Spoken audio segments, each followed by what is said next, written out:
Boa noite, amigos da Rede Opinião TV. Está começando mais um programa Saúde na TV, um programa feito para o seu bem-estar e qualidade de vida. Nosso programa é ao vivo, às quartas-feiras. Você pode participar no programa, fazendo suas perguntas, tirando suas dúvidas, através do telefone 3541-6413 da Rede Opinião. Você pode ligar e fazer a sua pergunta para o nosso entrevistado. Hoje o assunto é muito interessante, é muito atual. Nós estamos vivenciando aqui na cidade de Araras, Leme, região, a questão da dengue. E nós trouxemos um convidado muito especial aqui, que já esteve outras vezes conosco, um grande médico, infectologista, que é o Dr. Luiz Carlos Massaro. E é com ele que nós vamos estar colocando algumas coisas, algumas perguntas, para que você possa estar entendendo melhor a questão da dengue, o que preocupa. E nós estamos também chegando aí o período aí da questão do tempo mais frio, das gripes, né? A vacina, nós estamos em meio, inclusive, à campanha de vacina antiviral, e nós vamos estar comentando sobre esses assuntos com ele e fazendo as perguntas. E você pode, então, de casa também tirar sua dúvida. Massaro, muito obrigado mais uma vez pela sua disponibilidade aqui, estar conosco e, enfim, trazendo as informações para a gente. Boa noite a todos, é um prazer estar aqui de novo, lamentavelmente sempre falando dos problemas médicos, né? Sim. Que são as dificuldades que todos nós temos aí no dia a dia, e todo ano tem sempre viroses nessa época, né? Mas algumas delas estão merecendo uma atenção um pouco maior. Isso aí. Massaro, mas assim, eu quero até abordar essa questão das gripes, das viroses e tudo, mas o foco hoje, assim, inicial é a questão da dengue, né? Como é que está a situação da dengue? Fala pra gente um pouquinho, dá uma abertura nesse assunto pra gente hoje. A priori, o problema da dengue é um problema que já vem vindo há vários anos e que nós, infectologistas, temos nos manifestado em congressos de infectologia, cobrando os governos para atitudes um pouco mais agressivas contra uma doença. E a própria campanha do Ministério, se o pessoal pudesse entrar no site do Ministério ou até no Centro de Vigilância Epidemiológica, tem uma frase muito interessante: dengue não é brincadeira. Nós tratamos a dengue como brincadeira por algumas pessoas da sociedade tratam a dengue como se fosse uma doencinha menor. A dengue tem risco de morte, a dengue pode ter risco de morte no primeiro episódio, embora sejam casos extremamente raros, mas a dengue hemorrágica está para vir aí. Nós já tivemos vários surtos nos últimos 10, 12 anos, de forma que nós já estamos cansados, a população, de lidar com os vírus que estão circulando aí. A hora que pintar um novo vírus, vai haver dengue hemorrágica e vão haver mortes, dependendo do que nós, como população em geral, não só saúde pública, não podemos cobrar só da saúde pública. A dengue é uma doença que depende muito de atitudes conjuntas da população e, inclusive, é muito interessante vir aqui hoje para falar um pouco mais sobre regionalização das medidas de controle. Nós estamos diante de uma epidemia aí que não adianta a gente cuidar só da casa da gente, nós temos que cuidar da casa dos nossos vizinhos também.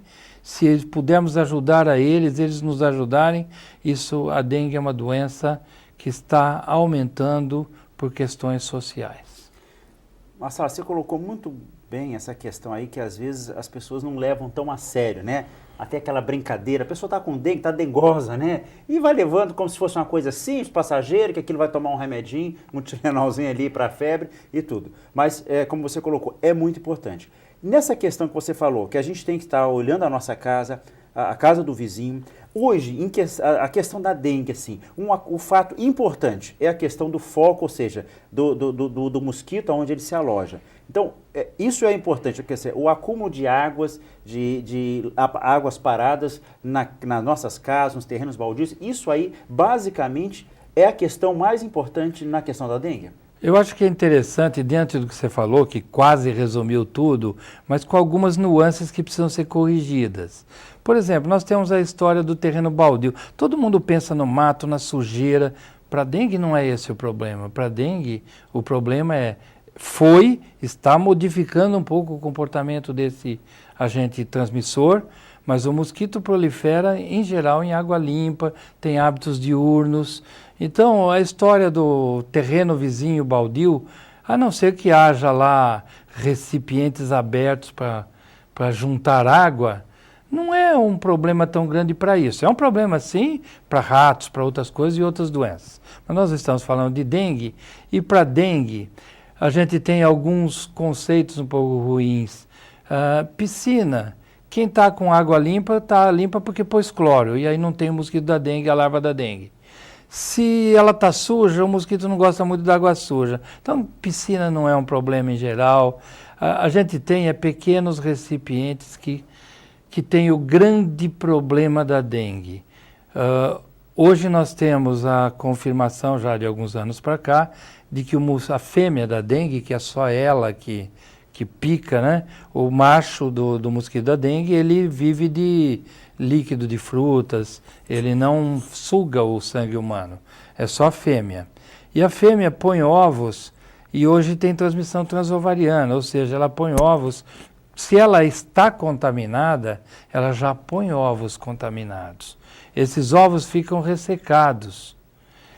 Eles podem ficar ou durar 1 ano, 3 anos. Claro que a gente, como infectologista, acredita que o vírus não fica 1 ano, 3 anos. Ele vai ser problema se, por exemplo, um exemplo muito claro das ações de saúde. Nós concentramos determinado número de casos numa rua e a saúde pública vai lá e faz o seu papel, como tem feito em Araras. Nós não podemos, esse ano, criticar a postura da saúde nesse sentido. Eles têm ido, têm trabalhado muito.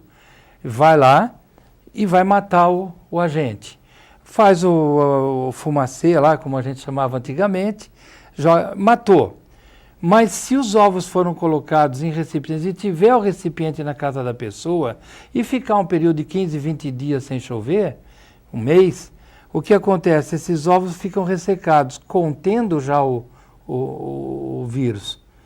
Às vezes nós tivemos 2 casos numa família lá de 4, 5 pessoas, daqui a 1 mês o fumacê já passou, já matou um monte de mosquito, mas nasceram novos ovos e potencialmente já contaminados. Então nós podemos ter, no prazo de 15 dias, 1 mês, a recidiva de mosquitos já contaminados para picar as demais pessoas da casa. Então as estratégias de combate à saúde precisam contemplar esses novos dados técnicos e científicos e precisam regionalizar. Não adianta cuidar da nossa casa, aí botando a casa como a nossa própria cidade de Araras, e nós não ajudarmos um município vizinho, não pedirmos ajuda a eles. Quer dizer, nós temos que trabalhar em conjunto, a sociedade precisa trabalhar em conjunto e, basicamente, a sociedade, o que compete o papel ao agente social, à população, abrir a porta da sua casa para que sejam limpas. Nós podemos nos considerar limpos, mas somente um técnico pode reconhecer um determinado recipiente como potencial de transmissão.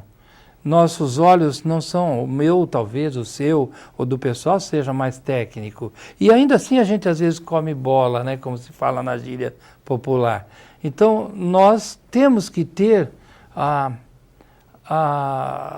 vamos dizer, a disponibilidade de acreditar na competência técnica dos outros e deixar que eles façam o seu papel, abrir a porta da sua casa para os agentes de saúde.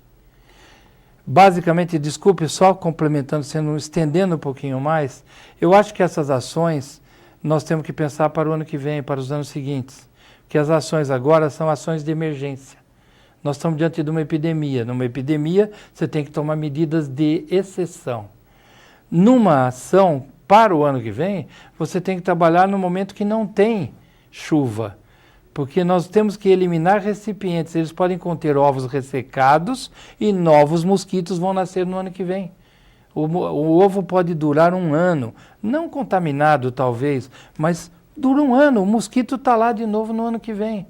E nós temos que eliminar os criadouros. Não se acaba com o mosquito sem acabar com os ovos. E os ovos são tão minúsculos que não dá para ninguém, nem o fiscal da dengue, ir na casa dos outros com lupa para procurar ovos. nós temos que tomar ciência que nós temos que tirar e eliminar os criadores, estejam eles no momento com água ou vazios. Nós não podemos deixar recipiente vazio ao relento. Marcelo, você colocou uma coisa muito interessante, e questão de abrir a porta nas suas casas. Esses dias mesmo, tocou a campanha lá de casa, eu estava saindo para trabalhar, um pouco até já atrasado, e eu vi que era pessoa da vigilância sanitária, falei, na mesma hora, falei, vou mostrar a minha casa e tudo. E achei interessante que mesmo a gente, com todo esse conhecimento que a gente tem, enfim, mas a gente até às vezes não está atualizado em tudo. Você está colocando algumas coisas dos ovos ressecados, que é uma coisa que eu estou aprendendo com você aqui agora, né? E algumas orientações, inclusive uma coisa que eu não tinha tentado, que ela me falou, as calhas que estão lá no alto, né, da casa, que às vezes a gente não está vendo como é que está a situação lá, e ela me perguntou, como é que estão as suas calhas? Eu falei, não sei, vou trazer alguém para dar uma olhadinha, fazer uma revisão, para ver, porque é um local que está lá no alto e a gente não está vendo, né? Uma outra coisa que eu achei muito interessante que ela colocou para mim é a colocação de cloro nos ralos do quintal, da área aberta e tudo ali, também com uma medida profilática e tudo. Achei isso assim muito interessante. Eu acredito que você está colocando coisas, e eu acho bom que esse papo seja prático, como você está falando. As calhas são um problema de fato, porque poucas são as pessoas que revisam as suas calhas. Por outro lado, essa história, como eu disse, há medidas de exceção numa epidemia. A gente é mais rigoroso diante de uma epidemia. Nós não conseguimos ser rigorosos nem conosco, numa alimentação, numa coisa, numa outra. A vida não é tão simples como apenas seguir um monte de regras. Essas regras, elas se flexibilizam, elas amolecem um pouco ao longo dos anos. E elas amolecem à medida que você dá menos ou mais importância a um determinado assunto. A dengue tem que ser tratada com muito rigor por todos. Não adianta cobrar da saúde pública. A saúde pública tem seu papel primordial no controle da dengue. Nós precisamos muito deles, muito. Precisamos de mudanças de estratégias que eu tive a felicidade de ler num dos jornais da cidade hoje, que essa secretaria está pensando, está promovendo mudanças de estratégia. Óbvio, se nós estamos tendo uma epidemia e eles têm trabalhado, a gente tem visto o trabalho deles, eles têm trabalhado, mas talvez precise mudar a forma de trabalhar, porque o trabalho foi parcialmente eficaz. Nós temos menos casos que em outras cidades vizinhas, mas nós estamos tendo muitos casos. Então nós precisamos mudar as estratégias. E eles já estão pensando nisso, fiquei feliz com essa visão. Quer dizer, pelo menos uma visão de estratégia tem. Eu esperava que a gente não precisasse acontecer a epidemia para nós mudarmos as estratégias. Mas isso é uma crítica pequena perto de um trabalho que foi exercido de fato. Esse trabalho está muito fraco da população. Nós precisamos mudar o nosso comportamento. A população na nossa cidade, em todas as demais cidades onde a dengue é forte, ela é a principal responsável, porque você cuida da sua casa, mas o seu vizinho não cuida. E daí? Então nós temos que virar fiscais da dengue. É isso que é a minha palavra de hoje. Nós devemos virar fiscais da dengue, porque a dengue mata. Então, gente, você que está em casa, fica essa mensagem muito forte, muito bem colocado pelo Dr. Massaro com relação a isso. Então, vamos ser fiscais mesmo. Não é brincadeira, quer dizer, não é uma coisa tão simples quanto parece, pode matar. Então, fica essa mensagem aqui, esse enfoque no programa.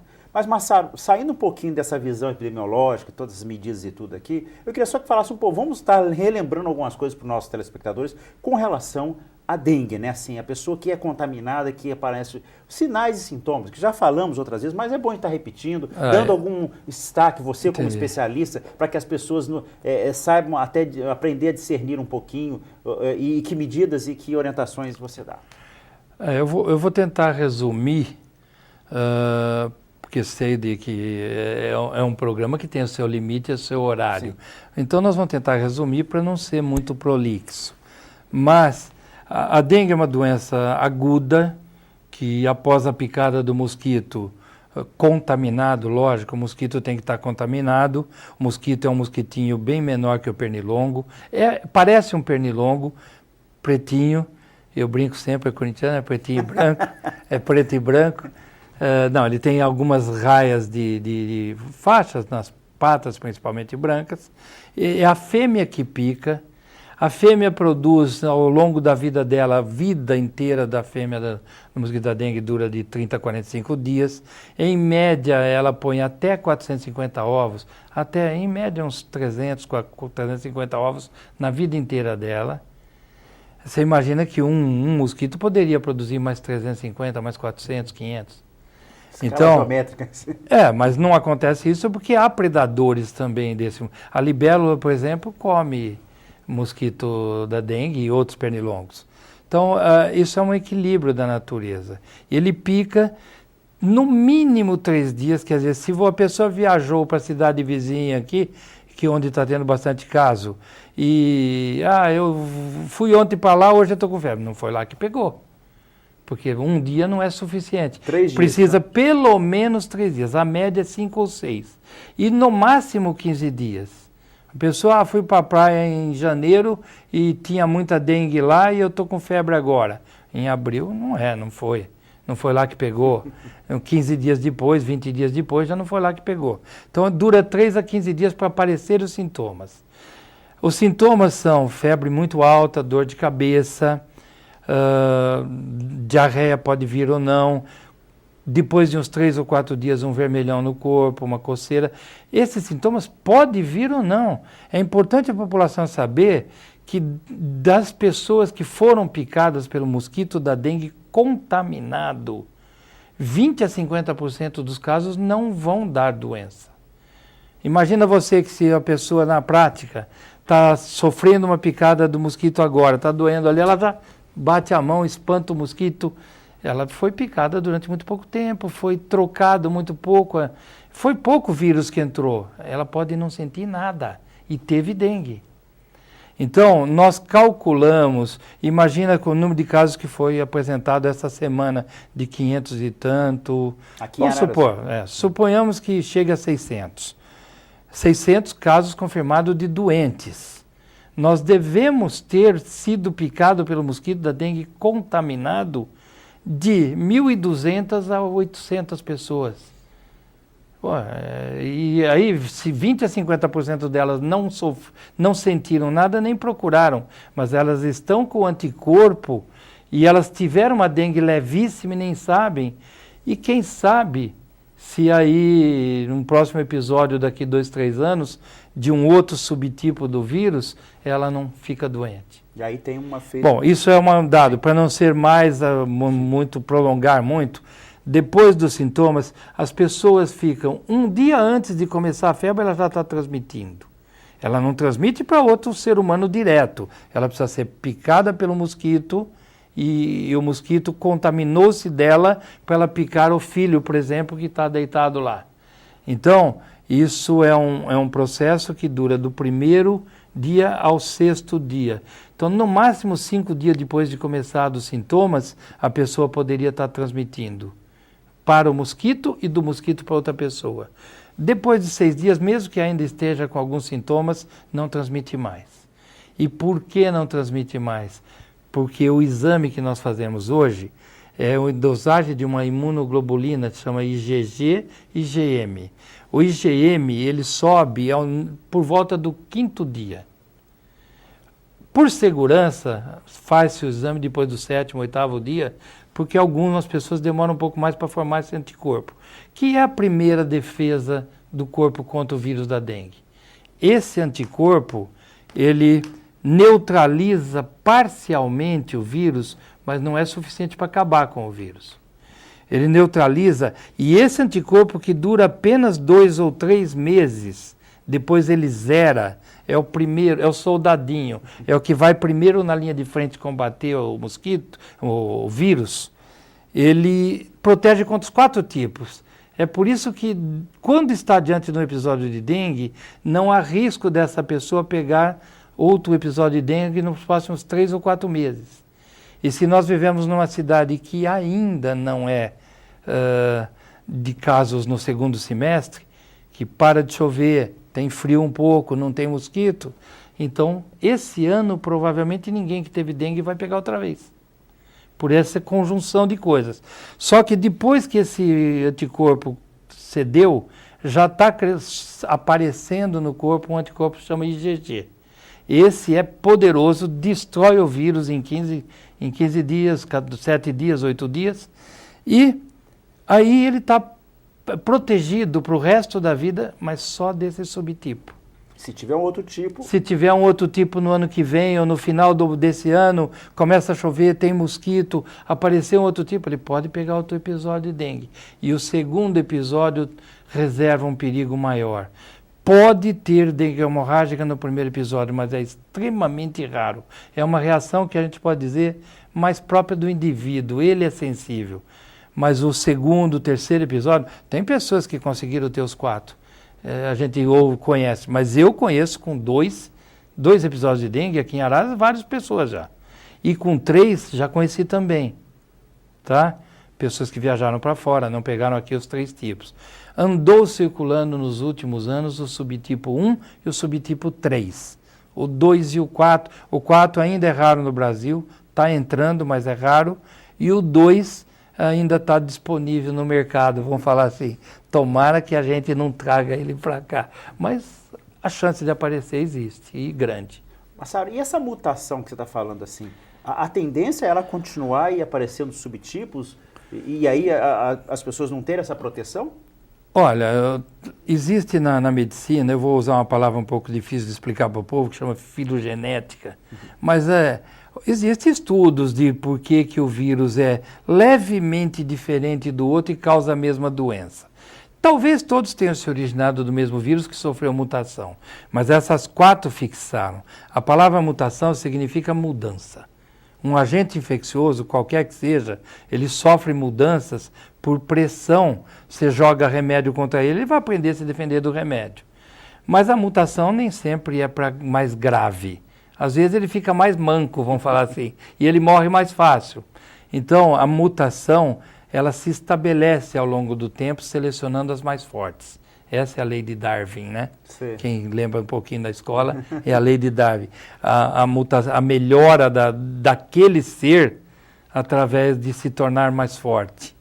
E os 4 tipos que estão aí, eles são fixos. Nós não conhecemos nova mutação. Certo. Os 4 são fixos, provavelmente originários de uma mutação.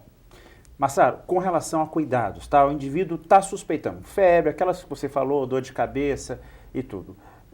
Que cuidados imediatamente tem que tomar com relação a medicamento que não se deve usar, procurar logo um posto de saúde, procurar o pronto-socorro? O que? Quando nós estamos numa epidemia de dengue, a gente recomenda que as pessoas não tomem a aspirina, o AS, porque ele tem uma ação sobre as plaquetas, e se as plaquetas já estão baixas e grudando com facilidade, ele tem uma ação antiagregante plaquetária que favorece a hemorragia de quem tem a tendência da dengue hemorrágica. Então a gente pede que uma pessoa na suspeita de dengue não tome. Por que na suspeita? Porque também se a gente tirar a aspirina do indivíduo que está protegendo de um derrame ou de um infarto, você está prejudicando, você está tentando consertar uma coisa com outra ruim. Sim. A gente pede que essa pessoa que tome esse medicamento pare de tomar, mesmo que for infantil, se tiver sob suspeita de dengue. Pare uns dias. Sim. Depois que passou os 15... Dengue tem uma coisa importante para falar que a gente esquece. A dengue pode matar, mas são raros os casos de morte. São raros, são pessoas especiais que têm uma reação especial. No entanto, a dengue, quando cura, não deixa nenhuma sequela. A dengue dura de 3 a 8 dias os sintomas, em média, muito raramente. Algumas pessoas ficam com perda de apetite, moleza um pouco, por uns 15 dias. Passou de 15 a 20 dias, não dá mais para culpar a dengue por qualquer sintoma que a pessoa tenha. Hoje eu tive um caso no consultório, rapidamente, uma pessoa que teve dengue em fevereiro e está com alguns sintomas ainda que poderiam ser da dengue, mas jamais. Primeiro porque, como eu expliquei antes, sim, ela está com aquele anticorpo IgM ainda, que não pegou dengue de novo. Sim. Então, a diarreia que ela está não é da dengue, obviamente que não. Então ela pegou alguma outra coisa, né? Aí comeu algum alimento estragado ou aquelas coisas que a gente pode ocorrer, né? Com qualquer um. E com relação ao posto de saúde, procurar o médico, em um clínico, assim... De maneira geral, hoje, os médicos já estão habilitados a reconhecer rapidamente um caso de dengue. E numa epidemia, nós estamos autorizados pela saúde pública a nem pedir exames. Diante de sintomas, diante de sintomas bastante típicos, considera-se. O problema da dengue é que ela tem algumas variações. Não é comum sintoma de tosse e catarro. Sintoma gripal não é comum na dengue, mas pode. Sim. Então a gente tem que, nessa fase que começa a gripe, como você falou antes, lembrar, olha, quem não está com febre, não está com suspeita de dengue agora, toma, se puder, se estiver dentro do grupo que tem direito a tomar. Eu lamento essa história de grupo que tem direito a tomar, mas eu concordo que as vacinas são caras e tem grupos especiais em que o governo planeja. Não dá para dar para todo mundo. Eu entendo essas ações de saúde, mas eu gostaria que todos pudessem tomar. Eu já tomei no primeiro dia. Eu acho que eu, como infectologista, tenho que dar exemplo. Sim. Que eu acredito naquilo que está sendo feito. Eu acho que isso reforça muito o povo. Eu tomei. Sim. A esposa tomou, levei, fomos lá, um dos primeiros lá, abril, vamos tomar. E por quê? Porque também mata H1N1 e a influenza comum, a gripe comum mata. Doenças virais agudas são perigosas. E é uma gripe muito mais forte do que o resfriadinho, né? Mas essas doenças começam nessa época. Começou já um friozinho, não está frio, né? Mas começou já um fresquinho, né? Como diz o gaúcho, uma fresca. Então já está dando uma fresca já, a gente precisa tomar cuidado porque começa a vir a gripe. E num surto de dengue, sintomas às vezes parecidos, vai dar um trabalhinho para médico aí. Sim. Nós vamos precisar ampliar o número de hemogramas que a gente faz para o médico. Na gripe tradicional, ou não muda o hemograma, ou muda muito pouco, mas a dengue faz cair os glóbulos brancos, faz cair plaquetas. Então isso ajuda a diferenciar. Mas seria esse exame mais específico que parece que só, inclusive, a rede pública faz para o diagnóstico da dengue? Ele só pode ser feito a partir do 7º, 8º dias, porque aquilo que eu contei, ele só detecta o anticorpo que vai neutralizar o vírus. É uma evidência indireta. Não, é uma evidência, com certeza. Sim, mas... Porque só dá o exame positivo se teve o vírus. Sim. Mas ele já é feito na hora que a dengue está sarando. Então ele serve apenas para provar para a gente que foi dengue. Isso é muito importante, então, para não passar para as pessoas que de repente tem que fazer, porque senão, se não fizer, não vai ter o diagnóstico. Não, e para a dengue, eu esqueci de falar uma coisa importante, aproveitando que está acabando o tempo. O melhor remédio para dengue é água, hidratação, Gatorade, água, algumas coisas, até refrigerante mesmo. Quem pode, né? Quem não pode tomar açúcar muda um pouco. Mas é líquido, líquido, líquido e líquido.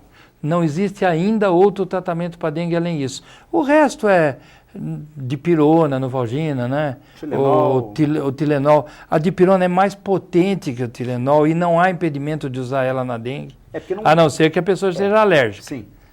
Tá? Então não há impedimento de tomar dipirona ou novalgina para dengue, não. Sim, então é bom e importante. E ela é mais potente para tirar a febre e a dor. É isso, porque houve um tempo que preconizava-se em primeira instância o paracetamol, né? Mas agora, isso é bem colocado por você realmente. Eu acho que tinha que se buscar outras viabilidades, e existem essas outras viabilidades. E é bom que a população tenha. Às vezes ela não tolera o Tilenol e fica, o que eu vou tomar? Desesperada. Eu até prefiro, eu só receito, para quem pode tomar e não tem alergia, a dipirona. É uma coisa pessoal que eu não gosto tanto do paracetamol por alguns outros problemas a longo prazo. Mas a curto prazo é uma droga que ajuda bem no combate à dor da dengue e ajuda. Ok.